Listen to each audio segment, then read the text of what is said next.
Hello, अस्सलाम वालेकुम। उम्मीद है कि सब खैरियत से होंगे। आपने उम्मीद है कि फर्स्ट लेक्चर जो है इसका स्टार्ट देख लिया होगा। उसमें मैंने एमएस प्रोजेक्ट के बारे में एक्सप्लेन किया है, क्यों यूज़ किए करते हैं, where use, what is MS project, importance of MS project. So इस लेक्चर के अंदर हम एमएस प्रोजेक्ट के बेसिक जो है वो व्यूज़ पढ़ेंगे कि प्रोजेक्ट के व्यूज़ क्या हैं। Gantt chart view, network diagram, resource sheet और टाइमलाइन व्यूज़ जो हमारे पास आ जाते हैं। सबसे पहले एमएस प्रोजेक्ट की डेफिनेशन आ जाती है कि एमएस प्रोजेक्ट बेसिकली प्रोजेक्ट को plan, schedule, track and manage करने के लिए और कॉम्प्लेक्स प्रोजेक्ट को हैंडल करने के लिए यूज़ किया जाता है।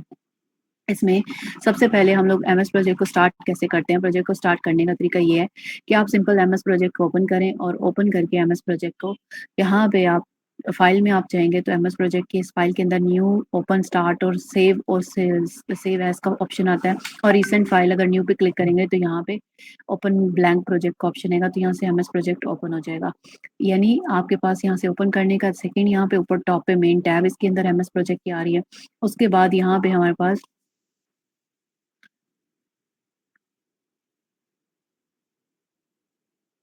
यहाँ पे हमारे पास एमएस प्रोजेक्ट की फाइल है। फाइल के अंदर क्लिक करेंगे, यहाँ पे न्यू पे क्लिक करेंगे, न्यू पे क्लिक करके ब्लैंक प्रोजेक्ट पे क्लिक करेंगे तो ये एमएस प्रोजेक्ट का ब्लैंक प्रोजेक्ट ओपन हो जाएगा। उसके बाद ऊपर टॉप पे हमारे पास टास्क मेन्यू, मेन मेन्यू आ रहा है। हर मेन्यू का अपने अपने ग्रुप्स हैं। जैसे एमएस ऑफिस के अंदर वर्ड, पावर पॉइंट, एक्सेल में इनके ग्रुप्स हैं, सेम उसी तरह ही यहाँ पे हम इसको एमएस प्रोजेक्ट को कस्टमाइज कर सकते हैं। कस्टमाइज द रिबन, इसके ऊपर रिसोर्सेज को हाइड, मतलब कोई भी इसमें से जो मेन्यू है उसको हम हाइड और अनहाइड कर सकते हैं। जैसे रिसोर्सेज को अनचेक किया, अनचेक करने के बाद वहाँ से रिसोर्सेज डिसेबल हो गए। राइट क्लिक किया, कस्टमाइज दिस, और उसके बाद रिसोर्सेज को क्लिक करेंगे, ओके करेंगे तो यहाँ से हमारे पास वापस आ जाएगा। तो हम लोग मल्टीपल हमारे पास ऑप्शन है। यहाँ पे फाइल पे क्लिक कर लें, ओपन, सेव एज, प्रिंट और ये सारी चीज़ें हम यहाँ से कर सकते हैं। नेक्स्ट इसमें हमारा टास्क ऑप्शन है। टास्क के अंदर हमारे पास जो व्यूज़ का भी हम अंडरस्टैंड करते हैं। यहाँ से हम प्रोजेक्ट को कैसे क्रिएट करेंगे। सबसे पहले एमएस प्रोजेक्ट को ओपन करना है। ओपन करके ब्लैंक प्रोजेक्ट पे क्लिक करके फाइल को ओपन कर लेना है। नेक्स्ट इसके अंदर हम लोगों ने प्रोजेक्ट की स्टार्टिंग और फिनिशिंग डेट कैसे सेट करनी है। प्रोजेक्ट पे ओपन करेंगे, एमएस प्रोजेक्ट को यहाँ पे क्लिक करेंगे, एमएस प्रोजेक्ट ओपन हुआ। उसके बाद यहाँ से हमने प्रोजेक्ट पे आके और प्रोजेक्ट के बाद प्रोजेक्ट इंफॉर्मेशन में यहाँ से हम स्टार्ट और क्लिक करके यहाँ से हम स्टार्टिंग डेट इसकी और यहाँ से करंट डेट को हम आइडेंटिफाई कर सकते हैं प्रोजेक्ट की।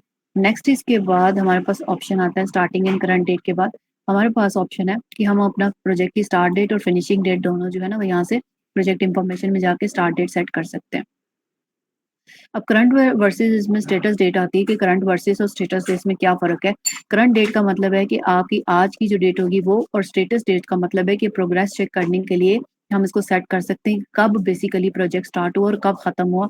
ये हमारे पास जब हम प्रोजेक्ट इंफॉर्मेशन में जाते हैं और यहाँ पे हमारे पास करंट डेट आती है और स्टेटस डेट, कि हमारे पास हम लोगों ने इसको 31 तक इसको स्टेटस डेट सेट कर दिया तो ये उसके अकॉर्डिंग डेट सेट हो जाती है कि हम लोगों ने इसका प्रोग्रेस ट्रैकिंग करनी है बाद में कि हमारा करंटली प्रोजेक्ट किस तरह चल रहा है और उसके बाद कब फिनिश होगा और कब स्टार्ट होगा। और उसके बाद यहाँ पे हमारे पास दो ऑप्शन आते हैं, फिनिश डेट, हमने स्टार्ट डेट किया। अगर हम लोगों ने प्रोजेक्ट की शेड्यूलिंग करनी है स्टार्टिंग डेट से या फिनिशिंग डेट के अकॉर्डिंग शेड्यूल करना है तो हम यहाँ से भी फिनिश डेट भी सेट कर सकते हैं। ठीक है, तो मतलब कि हम लोग यहाँ से प्रोजेक्ट का start date and finish date हम लोग इसके अंदर ऐड कर सकते हैं। नेक्स्ट इसके बाद हमारे पास शेड्यूलिंग ड्यूरेशन है कि हम लोग इसके अंदर ड्यूरेशन सेट कर सकते हैं। मैंने आपको जो भी बताया है कि प्रोजेक्ट का स्टार्टिंग डेट और फिनिशिंग डेट हम इसमें सेट करेंगे। उसके बाद प्रोजेक्ट के अंदर हम लोग जब कैलेंडर में जाएंगे तो कैलेंडर को भी हम स्टडी करेंगे और टाइम्स को भी स्टडी करेंगे कि कैलेंडर क्या है और टाइम क्या है, उसमें working hours, non working hours जो है ना वो हम कैसे सेटअप कर सकते हैं। नेक्स्ट इसके अंदर हमारे पास प्रायोरिटी का ऑप्शन है। प्रायोरिटी के अंदर हमारे पास ऑप्शन आ रहा है प्रायोरिटी में कि हमारे पास 0 प्रायोरिटी है और यहाँ से मिनिमम प्रायोरिटी 500, स्टैंडर्ड प्रायोरिटी 500 और 1000 तक प्रायोरिटी के टास्क को कितने ज़्यादा जल्दी और अर्ली हमने ख़त्म करना है। प्रायोरिटी का मतलब ये होगा कि पहले टास्क ये ख़त्म होगा, फिर सेकेंड ये ख़त्म होगा, थर्ड कौन सा टास्क ख़त्म होगा। तो प्रायोरिटी मतलब ईच टास्क को हम प्रायोरिटी सेट कर सकते हैं। अब एग्जांपल यहाँ पे हम लोग है टास्क नेम हमने असाइन किया, टास्क इसमें लिखते हैं टास्क 1 और एंटर प्रेस कर देते हैं। ये हमारे पास आया। उसके बाद उसकी ड्यूरेशन हमने सेट कर दी 1 2 3 और स्टार्टिंग डेट जो है वो हमने स्टार्ट कर दी है यहाँ से और फिनिशिंग डेट जो है वो हमने फिनिशिंग डेट यहाँ से सेट कर दी कि मतलब कोई भी स्टार्ट डेट हो कोई भी फिनिशिंग डेट हो यहाँ तक खत्म करेंगे। ठीक है, इसी तरह ही अगर हम लोगों ने टास्क 2 इसके अंदर ऐड करेंगे, टास्क 2 तो ये हमारे पास टास्क 2 आ गया और एंटर प्रेस करेंगे ये कितने डेज में, 4 डेज में होगा या 2 डेज में होगा। इसके बाद हम लोगों ने नेक्स्ट इसमें 1 से स्टार्ट होके और उसके बाद जब उसने खत्म होना हुआ। तो ये हमारे पास आ गया, टास्क पर डबल क्लिक करेंगे तो ये हमारे पास आ गया प्रायोरिटी का, पूछेगा कि टास्क की कितनी परसेंट प्रायोरिटी है। सेम इसी तरह ही हमारे पास जब प्रोजेक्ट इन्फॉर्मेशन में आते हैं तो यहाँ पे प्रायोरिटी हम करते हैं कि इस प्रोजेक्ट की कितनी प्रायोरिटी, टास्क की अलहदा प्रायोरिटी और प्रोजेक्ट की अलहदा प्रायोरिटी है। नेक्स्ट इसके बाद हमारे पास ऑप्शन आता है कि प्रायोरिटी के 3 लेवल्स हैं, 0, 500 एंड 1000। मिनिमम, स्टैंडर्ड और मैक्सिमम प्रायोरिटी आपके ऊपर डिपेंड करता है कि कौन सा टास्क कितने जो है ना वो अर्ली स्टार्ट करना है और जितने जल्दी खत्म करना है। उसके बाद हमारे पास कस्टम फील्ड इसके अंदर आते हैं कि हम कस्टम फील्ड के अंदर अपना स्पेसिफिक डिपार्टमेंट नेम और वगैरह जो है वो उसके अंदर सेट कर सकते हैं। यहाँ पे हमारे पास आ रहा है इसके अंदर ये जो कस्टम फील्ड है, ये हम जब कोई भी रिसोर्स पर आ गया एलोकेट करेंगे तो यहाँ पे बेसिकली वो सारी उसकी वैल्यूज और डिटेल्स जो है वो यहाँ पे शो होती हैं। नेक्स्ट उसके बाद हमारे पास ऑप्शन आता है व्यूज का, गैंट चार्ट व्यू। जब भी प्रोजेक्ट को हम ओपन करते हैं ना तो नॉर्मली जो है ना हमारे पास सबसे पहला जो व्यू ओपन होता है ना वो गैंट चार्ट व्यू ओपन होता है। गैंट चार्ट व्यू के अंदर हमारे पास टास्क को हम लोग टाइमलाइन की बेसिस के ऊपर देख सकते हैं। फॉर एग्जांपल मैंने जब अब आपके सामने एक टास्क 1 लिखा, टास्क 2, उसके बाद उसके सामने टाइमलाइन जो है ना ये व्यूज आ रही है कि कब स्टार्ट होगा कब खत्म होगा। इसी तरह जैसे हम टास्क 3 लिखेंगे तो यहाँ पे हमारे पास टास्क 3 की डिटेल आ जाएगी। तो मीन्स के हमारे पास इसके ऊपर क्लिक करेंगे यहाँ से लेकर, अब इसका भी हम लोग फॉर एग्जांपल ड्यूरेशन डेज हम सेट करते हैं 2 डेज, और उसके बाद यहाँ से खत्म ये कब शुरू होगा, लाइक 3 से स्टार्ट करके 4 में खत्म होगा। तो ये हमारे पास जो व्यूज हैं वो हमारे पास आ जाते हैं कि हम लोग गैंट चार्ट व्यू के ऊपर अपने व्यूज को सेट कर सकते हैं। सो गैंट चार्ट बेसिकली आपका नॉर्मल व्यू है और ये कब आपके पास ओपन टास्क के अंदर जाके गैंट चार्ट व्यू आ गया। गैंट चार्ट व्यू के बाद हमारे पास अगला व्यू आता है टास्क शीट। टास्क शीट के अंदर आपके पास मल्टीपल टास्क है, 1 2 3 आप टास्क उसमें एलोकेट कर सकते हैं। उसके बाद इसके अंदर ड्यूरेशन सेट कर सकते हैं, स्टार्टिंग एंड फिनिशिंग टास्क के अंदर आप इसके अंदर असाइन कर सकते हैं। ये हमारे पास टास्क शीट है।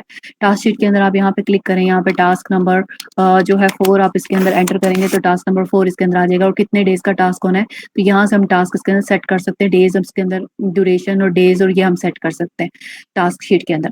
तो गैंट चार्ट में आपके पास जो सारा टाइमलाइन व्यू आएगा और टास्क शीट के अंदर हमारे पास टास्क एलोकेट करना और टास्क जो है ना वो हम इसमें ऐड कर सकते हैं।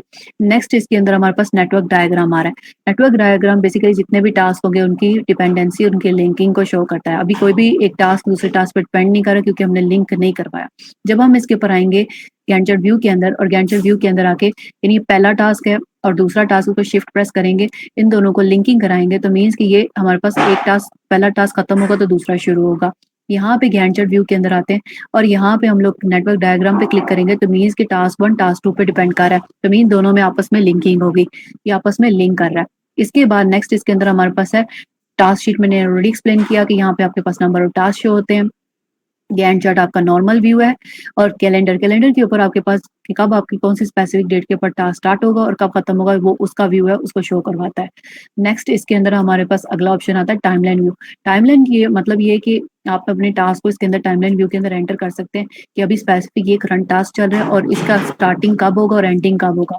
तो अब यह जब वापस गैंट चार्ट व्यू के अंदर आते हैं और राइट क्लिक करके टास्क को किसी टाइमलाइन व्यू के अंदर एंटर करना है, ऐड टू टाइमलाइन व्यू, तो टास्क इसके अंदर ऐड हो गया। यहाँ से राइट क्लिक करके इसको यहाँ से डिलीट भी कर सकते हैं, रिमूव फ्रॉम द टाइमलाइन, और इसके अंदर ऐड भी कर सकते हैं। सो ये हमारे पास हो गया टाइमलाइन व्यू। मल्टीपल हमारे पास है गैंट चार्ट व्यू है। उसके बाद गैंट चार्ट व्यू आपको मैंने ऑलरेडी देखो बताया कि कॉमनली यूज किया जाता है और उसके बाद इसमें आप टास्क को कैसे एंटर कर सकते हैं, उसमें स्टार्टिंग फिनिशिंग और ड्यूरेशन कैसे सेट कर सकें वो मैंने आपको एक्सप्लेन किया। नेटवर्क डायग्राम आपके डिपेंडेंसी को शो करता है, कौन सा टास्क कितने किससे लिंक कर रहा है और किसके साथ डिपेंडेंट। टाइमलाइन व्यू के अंदर आपके पास टास्क को आप उसके अंदर एज अ शॉर्ट समरी या माइलस्टोन के तौर पे विजुअल के तौर पे स्टार्ट कर सकते हैं, ऐड कर सकते हैं कि अभी ये टास्क करंटली चल रहा है और इसने जो है कब स्टार्ट होना है और कब फिनिश होना है। नेक्स्ट इसके अंदर हम लोगों ने जो स्टडी किया है वो एक तो हमने व्यूज को स्टडी किया, दूसरा हमने टैब्स क्या होते हैं वो एक्सप्लेन किया। आगे नेक्स्ट क्लास के अंदर मैं आपको प्रोजेक्ट एक्सप्लेन करूंगी और साथ में इसके अंदर इसका इंटरफेस एक्सप्लेन करूंगी। सो थैंक्स फॉर वॉचिंग, और कोई क्वेश्चन होगा तो कमेंट बॉक्स में आप मैसेज कर सकते हैं।